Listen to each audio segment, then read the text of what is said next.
Hello, all, and welcome to the weekly podcast. I'm your host, Gurtej Atwal. I have my co host, Abdul Wahid, a very respectable member of our city, with me today. And in today's podcast, we have an accomplished policymaker who motivates everyone around her. So we thank and welcome City of Irvine's Mayor Farha Khan. We will Thank you. learn from her experience and lifelong learnings in policymaking. So now I'll request for her to please share about her personal and policymaking journey with us.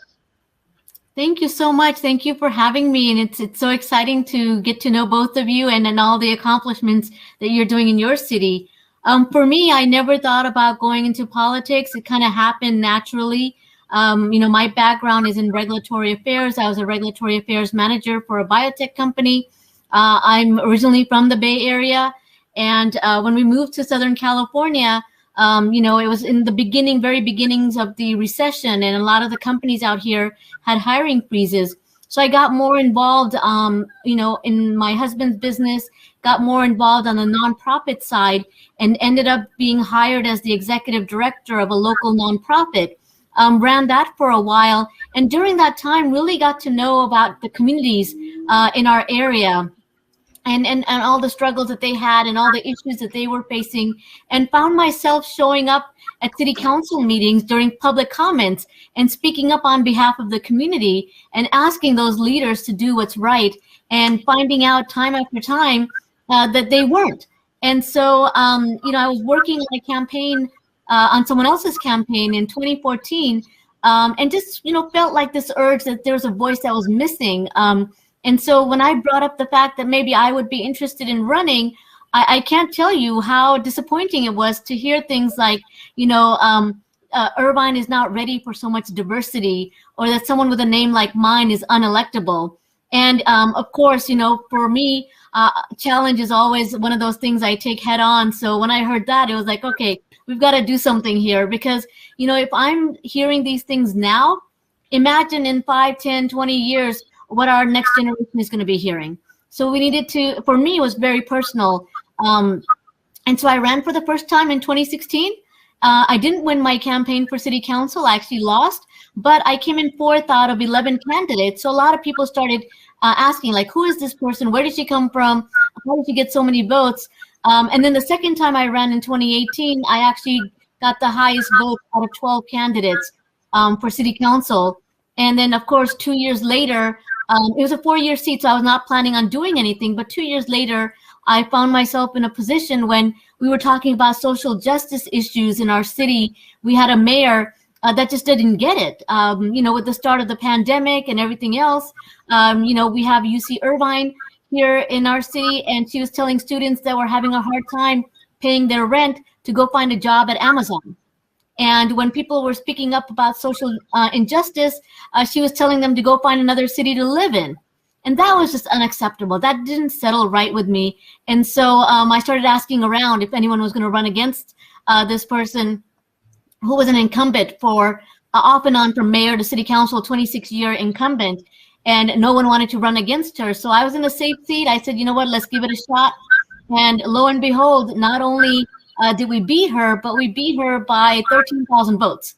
Wow. And so I basically, for my election, I was the highest vote getter in the history of Irvine, and at the same time becoming the first woman of color, first Asian woman to be elected mayor. So exciting time, but it came from a place where there was a lot of neglect for our community.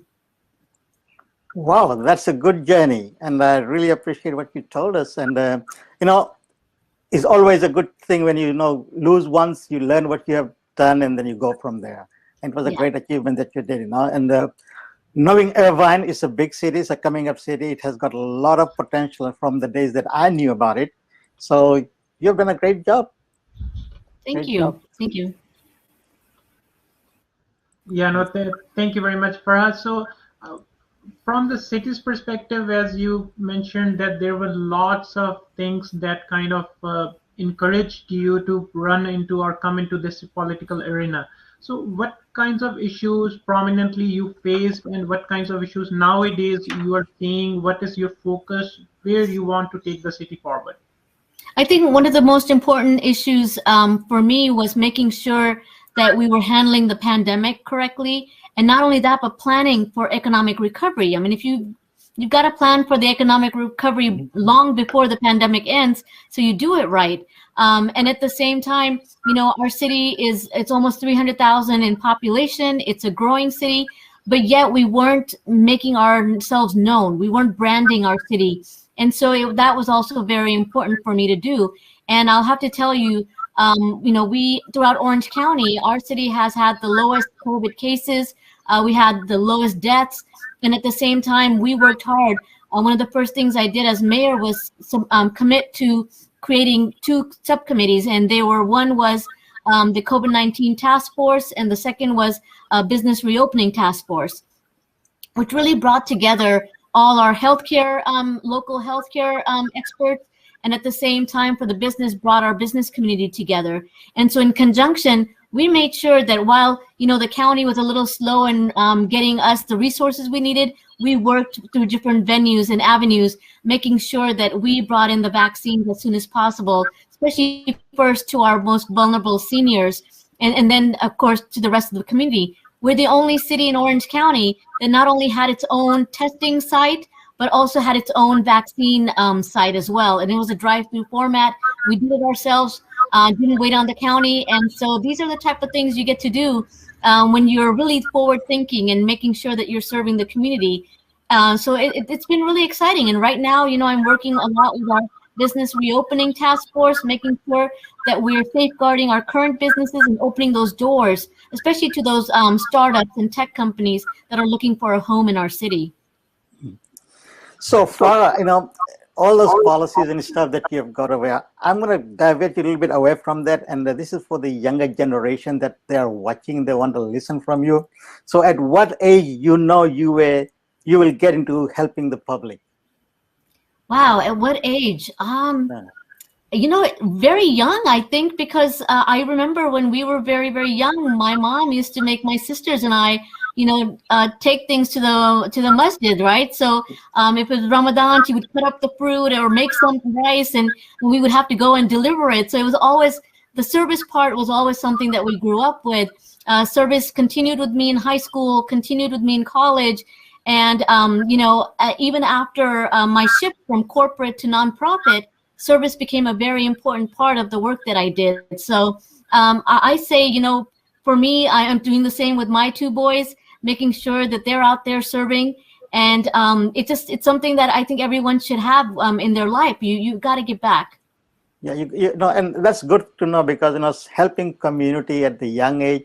Now, this is how I got into this whole system, being in the, you know, at a very young age, you know, I was pushed into doing things, you know, and then we got into it, and then it's a natural flow when you grow up. So I think this is a good advice to a younger generation. You know, whatever your parents tell you, know, go and do help in the public, go in there. Don't be ashamed, right? And that's what we're looking into. So, and the other question, growing up in a Muslim family, right, like you and me, did it ever come to your mind that there will be forces that can derail your thought? If so, how did you overcome that? Wow, that's an important question. I think for me, it's always been like my life is very faith-based, right? So for me, my connection with God is very important to me. And I think for me, it's always making sure that what I'm doing is on the right path. So even if it's speaking up on social justice issues, whether it's making sure that people have their rights, all of that comes from that faith base, knowing that there is a higher power that's looking down on me. So that's always been very important to me, that, you know, I'm not doing this for myself. I'm doing this to make sure that, you know, my path forward is one that I can be proud of. Right, and responsibility as a leader becomes a big thing when you are coming from the faith-based environment, because you are not responsible for your own group, you're responsible for a lot of people, and they all depend on you. So that's a great idea, because now as the young generations coming up, leadership is very important, but then how you basically become a leader and do the justice for everybody. At that point, you know, you basically help everybody out, no matter who they are. Exactly. And in politics, you know, that's one of the hardest things, is how do you bring your faith values into politics? And the best thing is to always have that clear conscience of knowing exactly who you're serving. Yes, great. Gurdesh, any more questions you have? Yeah, so perhaps while when you decided to go into the policy making arena, there may be many hurdles. So some of the hurdles that maybe come to your mind pretty often, and how you tackle those challenges. I think, the first time that I ran in 2016, it was an eye opener because I didn't come from a political background. And so for me, understanding that even people from within my party saw me as an other, right? So I was not their candidate. I was different. And the fact that, like I shared, that they thought that, even with the name like mine, that I was unelectable. And so always proving them wrong, always jumping through hurdles. There's a saying that they say in politics is, women will jump through twice as many hurdles to get to a political position than men. I say that women of color, right, will jump through maybe 4 times as many hurdles as, a man will. And so for us, it's totally different. We have to do a lot more to prove ourselves, even though we're well qualified. So for me, it's always been the end goal. What is the end goal that I'm trying to achieve? And it's not getting that seat. That's never been the end goal. The end goal is, how am I going to be a better leader to serve the public? If I can do something better, then the public will see that in me. And that's exactly what happens. Correct. And those are great thoughts of any leadership, basically. Now, when you start building up on your leadership qualities, it's them, not you. You are just a person who's going to do things, and then you are not basically telling them to do it. You are leading them to do it, basically. Exactly. And that's how it is, right? So now, moving on to the next part. Gurdesh, if you have any question, I'm going to go into the next question that I have. No, please. So I'm going to move you away from your religious and your faith-based kind of environment to more of a technology side of it, because I'm a technologist. And now, as a mayor during this pandemic, how has broadband penetration impacted on your vision of Irvine?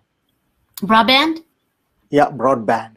Broadband is so important. I can't tell you, even before the pandemic, I know we had basically a monopoly when it came to internet services in our city. And during this pandemic, when everyone was home, everyone was using their computers, we felt it. Everyone felt it, that, there wasn't enough. The service was not of the quality that we were expecting it to be. And so for me, we started having these conversations on broadband, like what kind of conduits do we have in our city? How many of those conduits do we as a city own, and how many are owned by private entities? And how much is it going to cost us to expand that conduit? And so right now, that's the stage that we're in. And now with the state providing additional funding for broadband, I think that's something that's really going to help us get to the next level in getting to broadband throughout our city. Great. That's something that a lot of cities should look into right now. Broadband is one of the things that technology innovates a lot of ideas. And if you start putting in the services and infrastructure in place, there'll be innovations coming in, because people can work from home, they can innovate, and there are great minds at home that don't have the ability to go out and do things. I've built quite a lot of broadband across the world. In fact, smart cities around the world, and smart cities is the direction to go. And I'm glad that you are looking in that direction. And there are a lot of things that is available that you can utilize to make quality of life better for the city of Irvine. So the other question I have, do you see smart technologies play an important role in providing the quality of life for the citizens of Irvine City? Absolutely. That's when we're looking at cities that are advancing, if you're not a smart city and if you're not making plans to head towards a smart city, then you're going to lose out so much, because technology is moving so fast. And if we're not able to be on top of it, we become one of those sleepy towns. And no one wants to be that, right?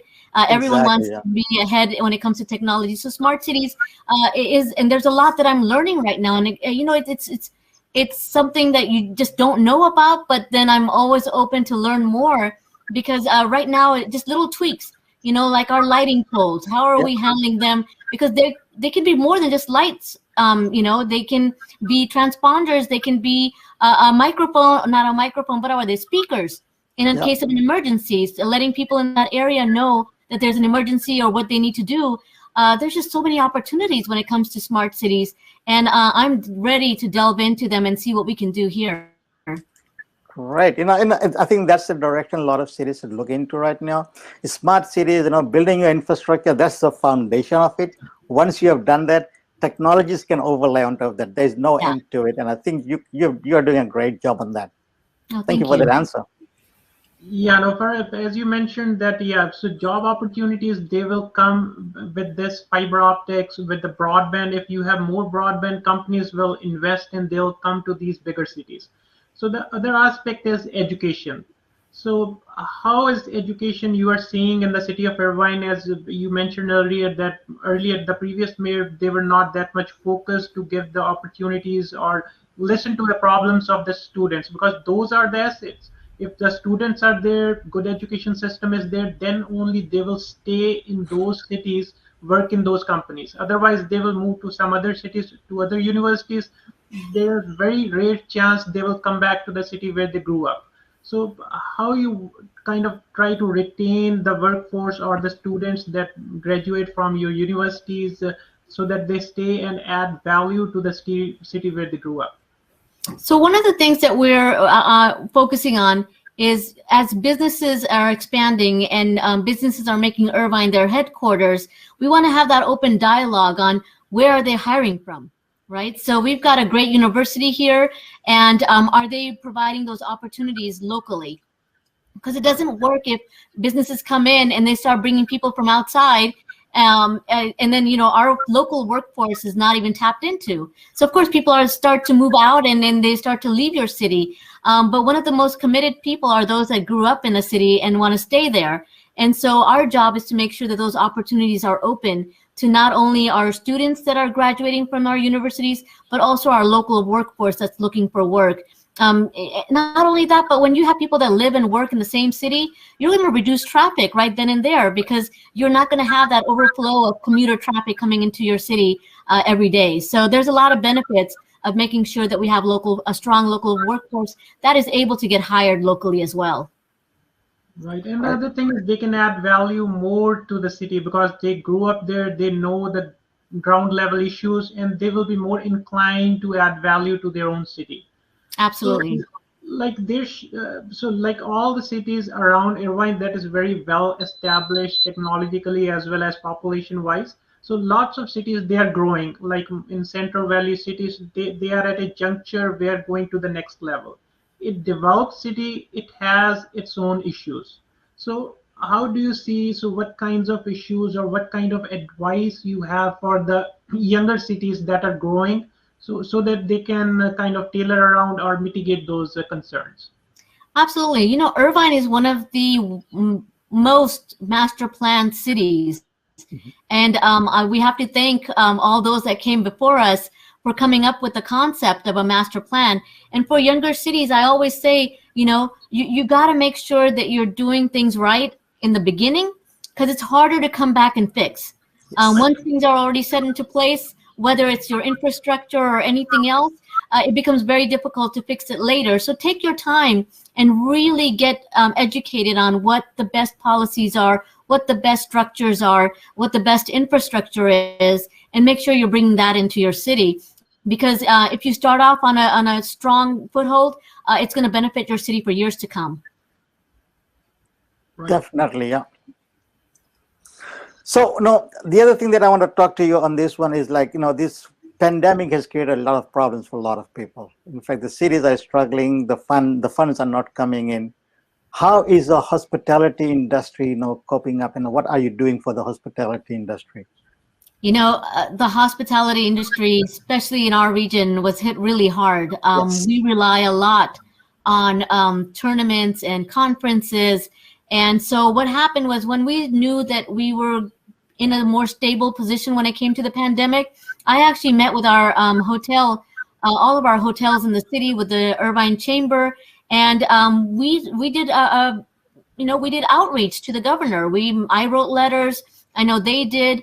We made sure we were telling the governor, these are the plans we have in place. This is how we're going to make sure that anyone coming into these hotels are protected and safe from the pandemic. And these are the investments that these hotels made. And we were slowly starting to see new guidelines come through, opening up for small meetings and for small conferences. And now we're in the yellow tier, and I'm so excited. I'm actually going to be at the Irvine Chamber event at one of our hotels here on Monday night. because now we're actually able to do some programming there. So, it's all about partnership, building those partnerships and speaking up when you need to. Like making sure you understand what is safe, and when it's safe to do so, then speak out. Our state representatives need to hear from us. They need to hear what's happening at the local level, because sometimes they're not that connected. And so we have to be that voice that lets them know that, hey, we're ready to move forward, and this is what we're doing right now. So we need those guidelines sooner than later.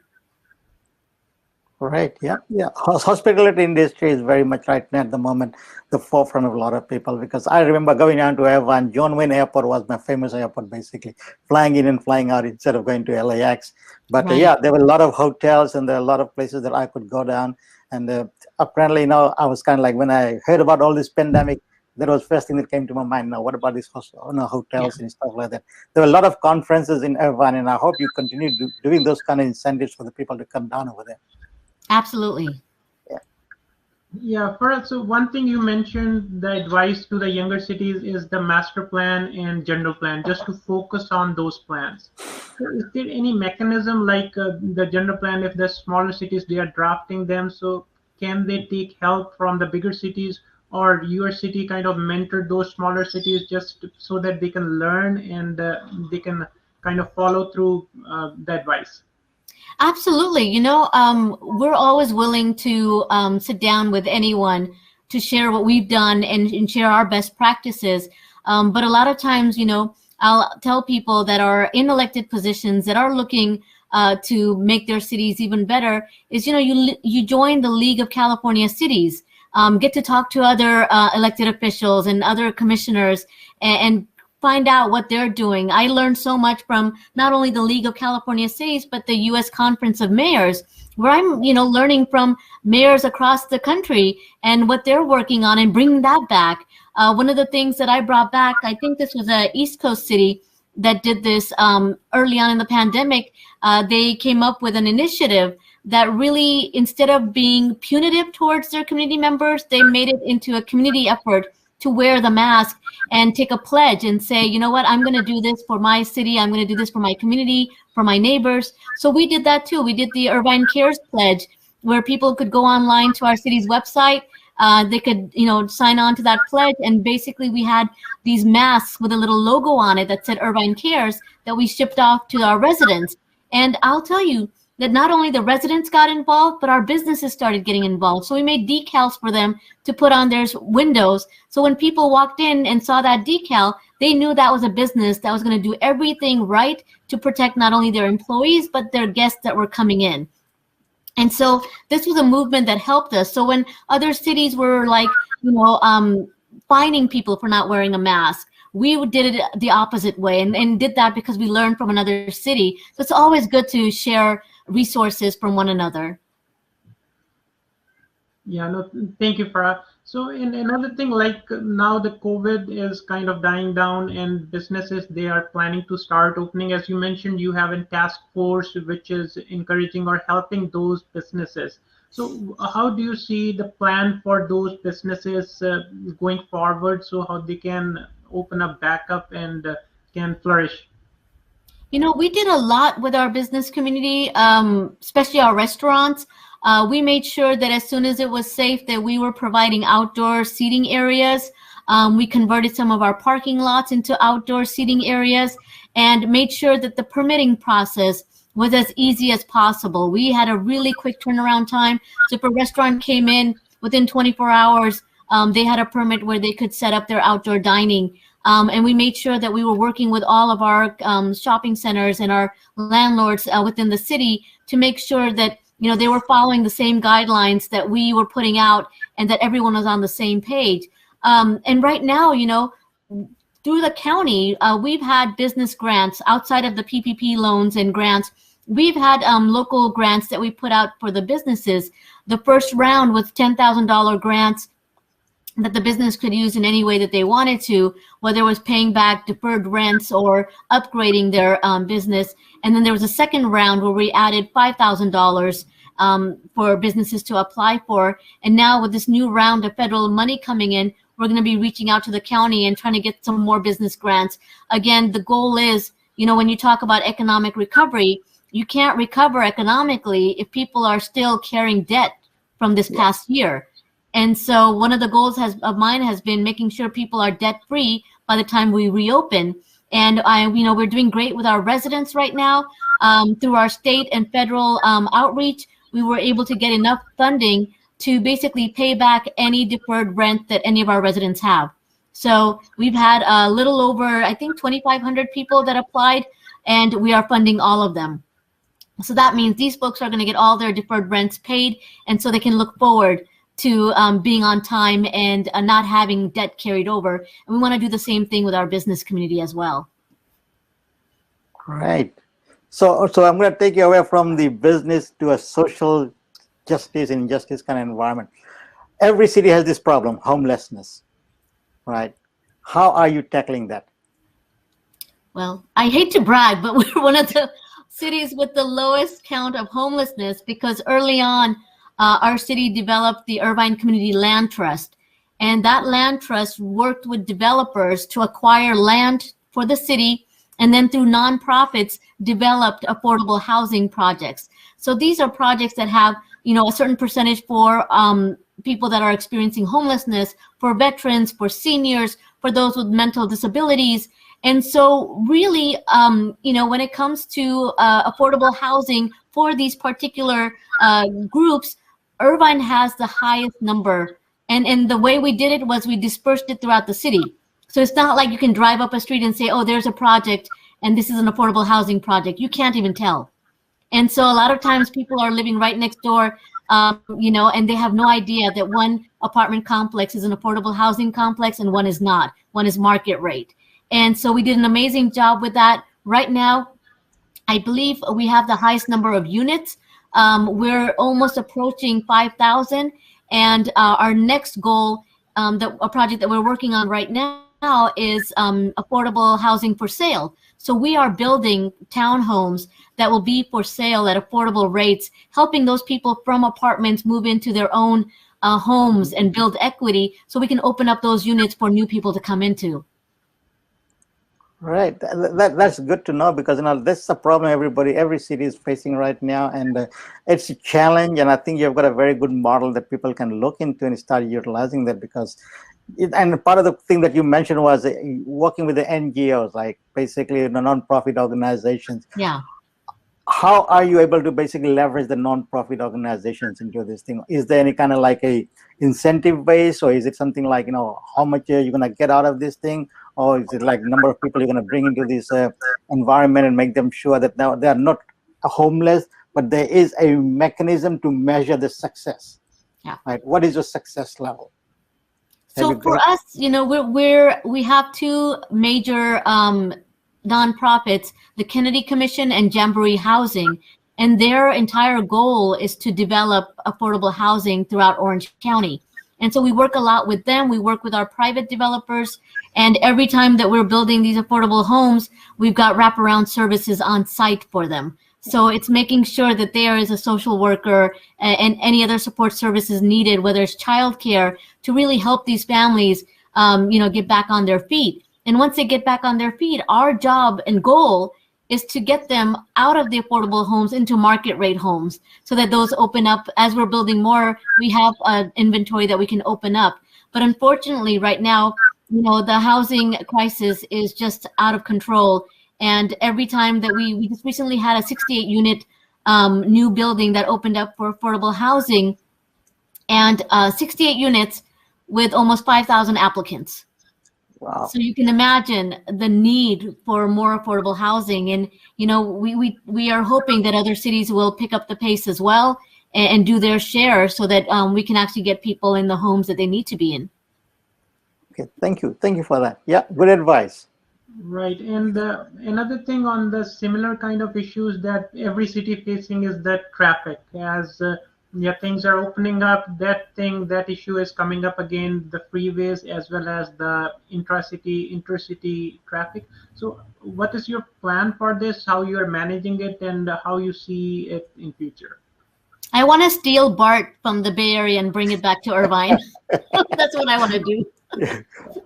If I could do that, I would do it. I think, one of the hardest things about traffic is until people start getting out of their cars and using public transportation, not much is going to change, Yes. right?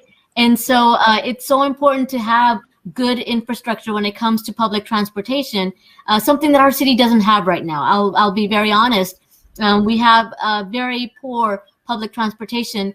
And last year, while I was on the council, I actually was able to get some grants to do a pilot program for a local shuttle, which would go through our different neighborhoods, picking people up, taking them to their local shopping center or destination spots like our Great Park, our Spectrum Center, the Marketplace, things like that, so that we could get them starting to think about leaving their cars behind. Because at the end of the day, you know, no matter how many streets you widen and how many more freeways you build, if people are still getting in their cars, they're still buying those cars, we're not going to fix the traffic issue.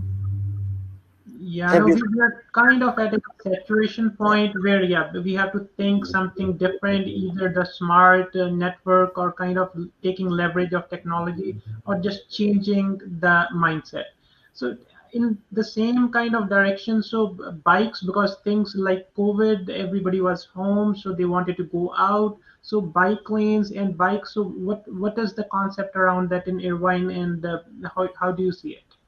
So bikes are amazing. We love our bicyclists. We have about 66 miles of bike lanes and bike trails in our city.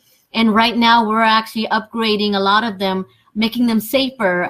You know, some of our main streets have speed limits up to 55 miles an hour, and you have a bike lane there, which is not the best thing to have. And so we're looking at newer ways of safeguarding those bike lanes, putting in new infrastructure to make sure that it's safer for folks, because we do have a very strong biking population. And so our goal is to upgrade those bike lanes and make them as safe as we can make them. Yeah, no, 66 mile, that's a huge number. So if you kind of share, so was there a existing infrastructure since long, or it has been added gradually so during your tenure? So it's a little combination of both, right? So we had a very good infrastructure. One of our general plan components is, you know, we have 1/3 of our city that is dedicated to housing, 1/3 dedicated to business, and 1/3 dedicated to open space. And so with that component, there were already a lot of bike trails and, you know, bike lanes already in the process. But what our job was, a lot of those were not connected. So we've been working for the past few years, we've been working hard on making sure there's connectivity, whether it's adding more bridges over streets and making sure that people have a safer way of transporting themselves. And at the same time, making those lanes a lot safer, like I said, in the high speed areas, making sure that we have some barriers installed that make it a lot safer for people to use the bike lanes and continue using them. Right. No, thank you very much, Faraz. So, Abdul, anything comes to your mind? So the last thing while we're on transportation, right? Have you looked into light rail systems in Irvine, if they're using, and are you expanding the light rail system to broader areas of Irvine right now? Because one of the things that we face right now in Tracy is, like, you know, from a 90,000 about 8 years ago to almost 100,000.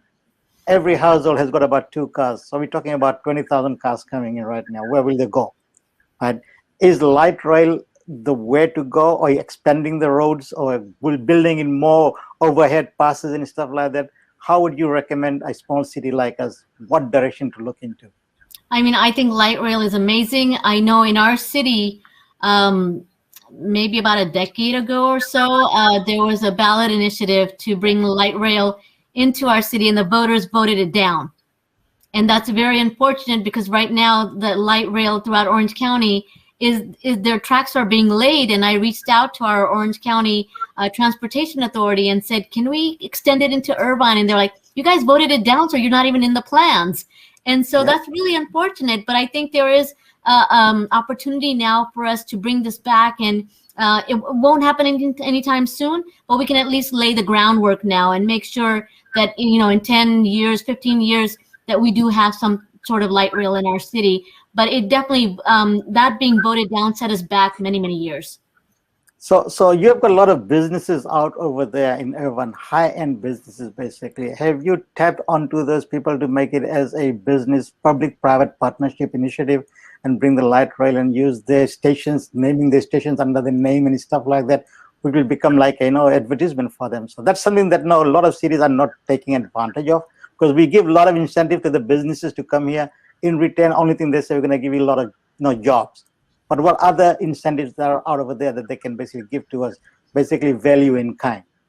We do a lot of public-private partnerships with our local businesses, but when it comes to the light rail, it is handled by the Orange County Transportation Authority, and they already have their project and funding set out for the next few years. But I don't see why we can't continue those conversations, because if we don't get ourselves in now, I think we're going to be setting ourselves back for many, many years. Yes. Thank you very much. Thanks for those answers. I have one last question for us. So your message for the younger generation, especially the younger sisters and the younger daughters, so how they can groom themselves if they have interest in policymaking? I think, one of the best ways is to get involved in your community. You can't get into politics unless you know who your community is. And just get involved, know what the issues are, get involved in the nonprofits, get involved. For me, I was very involved in my kids' PTA. I was very involved in many different organizations in our city, which really gave me an insight to what was needed and what the folks really wanted to see. A lot of times from our own South Asian community, what I see is people want to shoot for the high offices, right? They want to run for Congress and they want to run for Senate. And once they fail, they kind of disappear back into their daily lives. That's what we don't want. We want people that are really committed to serving the public, that are really committed to bringing change. And that starts at the bottom. You've got to start your way up from the local level on higher, because then it gives you a experience to do the right things as you move up. And not only that, but, like I shared with my story, you're going to fail. Everyone fails once in a while, but don't give up. If your true passion is to really make a difference, if you fail, it's okay. Get right back up and run again. There's no harm in that. There's nothing wrong with trying again. And so I always tell people that if this is truly your passion to serve the public and be that public servant, don't give up after your first try. All right. That's a good advice. Thank you very much, Farah. We sincerely appreciate your time. We learned a lot, and I'm pretty hopeful of our audience, they would have got something from this discussion, got motivated.